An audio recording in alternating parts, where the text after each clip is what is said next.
عرب جو ہیں وہ اندر سے کھوکھلے ہو چکے ہیں، عیاشی نے، دولت نے، پیسے نے، دولت، پیسہ، عیاشی، اس کی وجہ سے کھوکھلے ہوئے۔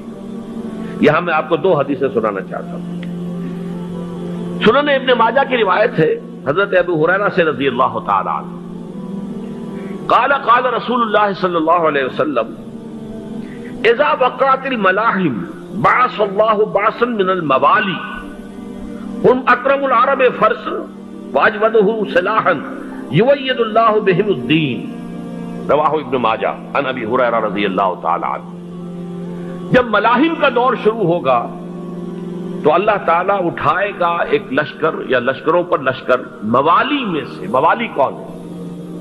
عربوں نے جب فتح کیا تھا اس پورے علاقے کو خلافت راشدہ کے دوران، اور پھر وہ لوگ جو ہے، ایک رائے تو یہ تھی کہ انہیں غلام بنایا جائے سارے آبادیوں کو، لیکن یہ کہ حضرت عمر کا اجتہاد تھا، اس کے مطابق جو غلام نہیں بنایا گیا تو وہ موالی کی حیثیت رکھتے ہیں۔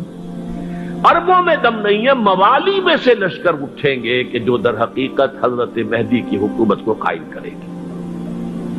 دوسری حدیث سنیے، عن عبداللہ ابن الحارث رضی اللہ تعالی عنہ، اور یہ ابن ماجہ کی روایت ہے، قال قال رسول اللہ صلی اللہ علیہ وسلم یخرج الناس من المشرق فیوطئون للمہدی یعنی سلطان، لشکر نکلیں گے، لوگ آئیں گے مشرق سے، اور وہ حضرت مہدی کی حکومت کو جمائیں گے اور قائم کریں گے۔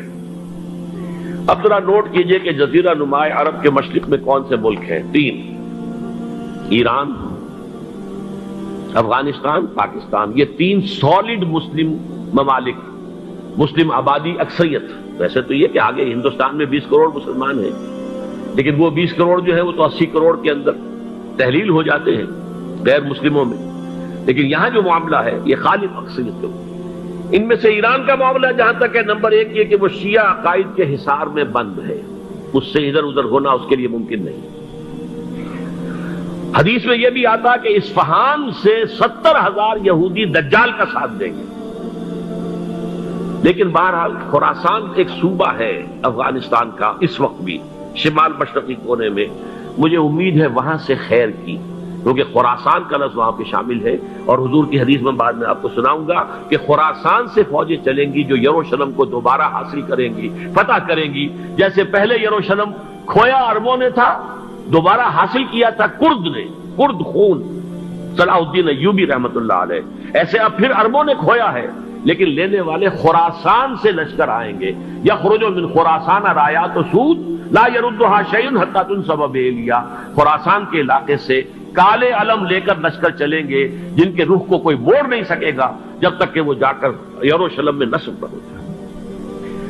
اس کے بعد نام آتا ہے پاکستان کا۔ یہ ہے میری اور آپ کی داستان، اور یہ ہے سبب جس کی وجہ سے کہ میں آپ سے یہ گفتگو کر رہا ہوں۔ اصل میں تو کس لیے؟ محض ایک علمی استفادہ، محض اپنی بات آراء کو ظاہر کرنے کا شوق نہیں، بلکہ یہ کہ اپنی ذمہ داری ہم پہچانے کہ ہم کس مقام پر کھڑے ہیں۔ دیکھیے، اس پاکستان کے بارے میں یا ہندوستان کے بارے میں علامہ اقبال نے کہا تھا اپنے ترانہ ملی میں، میر عرب کو آئی ٹھنڈی ہوا جہاں سے، میرا وطن وہی ہے، میرا وطن وہی ہے۔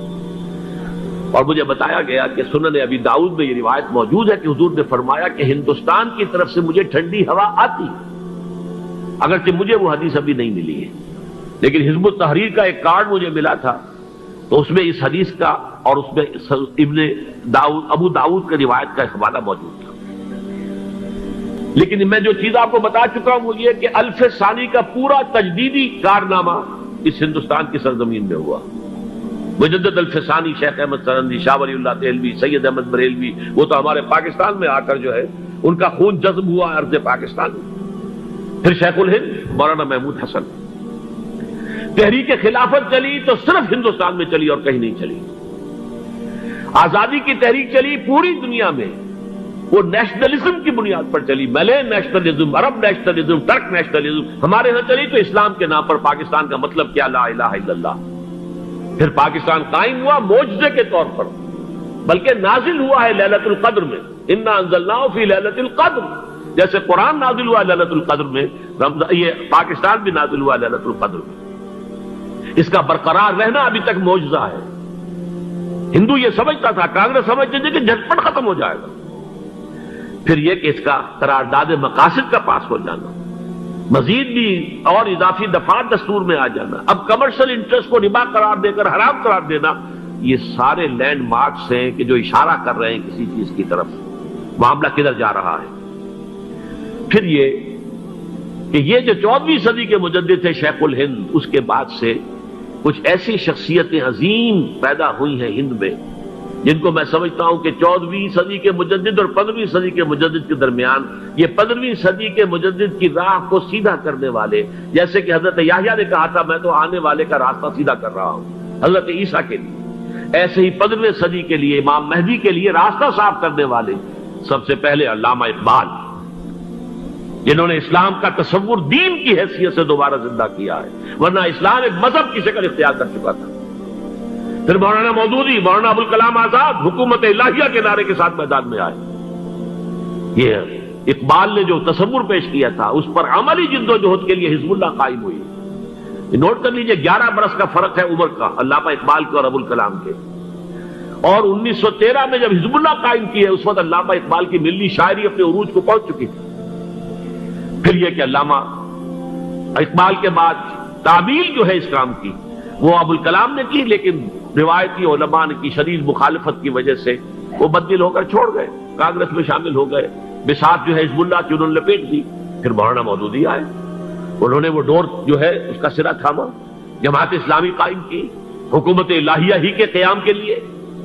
اگرچہ میرے نزدیک یہ کہ وہ انتخابی اور ایک قومی سیاست کی ایک جماعت بن کر پاکستان میں جو ہے دلدل میں پھنس گئی ہے، اب ہم اس کی کوشش کر رہے ہیں تنظیم اسلامی اور یہ تحریک خلافت جس کے تحت یہ جلسہ ہو رہا ہے، یہ ساری چیزیں وہ ہیں کہ آپ کو سوائے پاکستان کے اور کہیں نہیں ملیں گی پوری دنیا میں۔ معلوم ہوتا ہے کہ پاکستان کو بہت بڑا رول پلے کرنا ہے اس میں، اور اس کے ساتھ اب جمع کر لیجئے افغانستان کی عمارت افغانستان، اسلامی عمارت افغانستان قائم ہو چکی ہے۔ یہ پچھلے 20 سالوں میں جو کچھ وہاں ہوتا رہا ہے اس سے پہلے تصور نہیں ہو سکتا تھا۔ کابل جو ہے وہ تو جیسے پیرس کا تمدن تھا ویسے کابل کا تھا، وہی لباس، وہی سکرٹس۔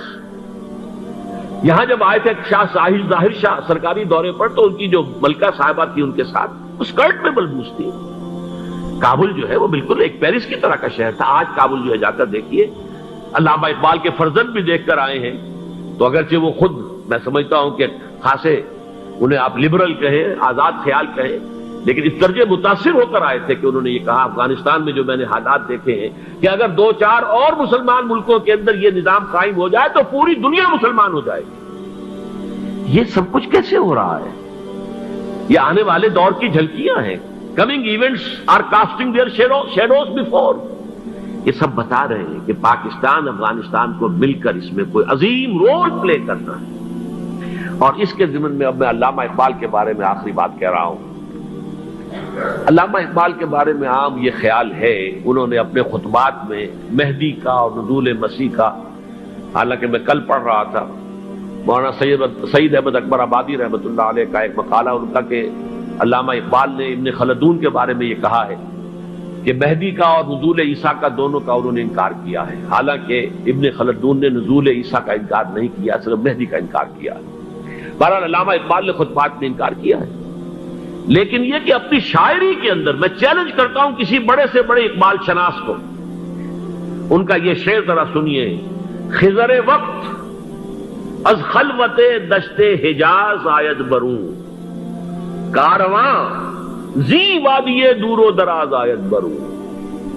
خضر وقت، امام وقت، رہنمائے وقت، قائد وقت، خلوت دشت حجاز، حجاز کی صحرا کی کسی خلوت گزینی سے نکل کر باہر آئیں گے۔ میں حیران ہوتا ہوں علامہ کے اس فکر پر اور اس مصرے پر۔ یہاں انہوں نے شیعہ اور سنی دونوں کے کانسیپٹ جمع کر دیے۔ شیعہ کا کانسیپٹ یہی چھپے ہوئے کسی غار میں وہاں سے برآمد ہوں گے، اور ہمارا کانسیپٹ میں ام سلمہ رضی اللہ تعالیٰ عنہ کی حدیث سنا چکا، چھپے ہوئے ہوں گے وہ وہاں پر، مدینے سے نکل کر آ کر مکے میں چھپ جائیں گے۔ اس خانہ جنگی کی حالت میں لوگ ان کی طرف دیکھ رہے ہوں گے، سوچتے ہوں گے انہیں میدان میں آنا چاہیے، کوئی پارٹ پلے کرنا چاہیے، امت کی رہنمائی کرنی چاہیے، لیکن وہ چھپیں گے، وہ کارے ہوں گے، وہ اس ذمہ داری کو قبول نہیں کرنا چاہیں گے، جا کے چھپ جائیں گے مکے میں، وہاں سے مکے والے انہیں نکالیں گے اور وہ کاریں ہوں گے، انہیں بالکل یہ پسند نہیں ہوگا کہ یہ ذمہ داری اٹھائیں. تو خضر وقت از خلوت دشت حجاز آیت برو، کارواں زی وادی دور و دراز آیت برو. کارواں جو چلے گا ان کی مدد کے لیے اس وادی دور و دراز، اس زی عظیم وادی دور و دراز، یہ وادی سندھ ہے. وادی سندھ جو ہے ہم سمجھتے ہیں کہ صرف یہ پاکستان اور پنجاب جو ہے یہ اس میں شامل ہے، سندھ اور پنجاب نہیں، افغانستان کا پورا مشرقی علاقہ اس میں شامل ہے. جیسے دریائے جیلم سندھ میں جا رہا ہے، جیسے دریائے گلگت سندھ میں آ کر ملتا ہے، جیسے دریائے چناب اور راوی اور جیلم اور یہ سب جا رہے ہیں اور آ رہے ہیں، اسی طرح دریائے کابل کہاں سے آ رہا ہے، دریائے گومل کہاں سے آ رہا ہے، ٹوچی کہاں سے آ رہا ہے. یہ سارا جو ہے ڈرین جو ہو رہا ہے، ایسٹرن جو ہے پارٹ آف افغانستان، یہ سب وادی ہے. اس وادی کے یہ دو حصے ہیں، ایک حصہ جو ہے یہ ادھر پاکستان میں ہے اور اسی وادی کا دوسرا حصہ جو ہے وہ افغانستان میں ہے. کارواں زی وادی دور و دراز آیت برو، کارواں چلے گا یہاں سے.